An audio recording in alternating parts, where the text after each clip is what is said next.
বছরের পর যখন জানালাটা খুলছি, কি সুন্দর দৃশ্য, মনটা ভরে গেছে।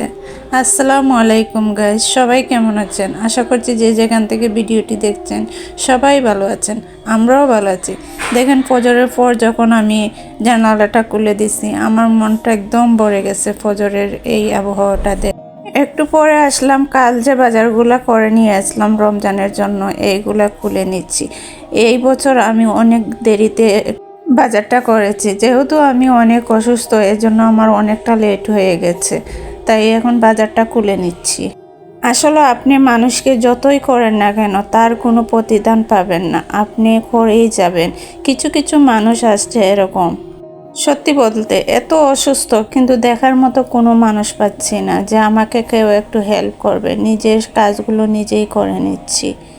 শ্বশুরবাড়িতে আপনি যাই করেন না কেন তার জন্য কোনো প্রতিদান পাবেন না, শুধু ওদেরকে দিয়েই যেতে হবে। আর ওরা বলবে কি করেছেন, ওদের জন্য আপনি কিছুই করেননি। একবারের জন্য একটা মানুষ বুঝতে চায় না যে আমি একটা মেয়ে মানুষ হয়ে কি করতে পারি। সারাটা দিন আমার এই কাজ ওই কাজ করতে হয়, তারপরও ওদের এত কথা শুনতে হয়। এক অসুস্থ থাকার কারণে আমি কতজনের কত কথা শুনি, কিন্তু আল্লাহ জানেন আমাকে কখন সুস্থ করবেন। আমার আল্লাহই আমাকে একদিন সুস্থ করে দেবে। সবাই আমার জন্য একটু বেশি বেশি দোয়া করে দেবেন এই রমজান মাসে। এই তো বাজারগুলো আপনাদের সাথে শেয়ার করে নিলাম। এখন আমি সবগুলা বাজার গুছিয়ে নেব। গুছিয়ে আমি একটু রুটি বানিয়ে নেব। সকালে এখনও কোনো কিছু খাওয়া হয় না।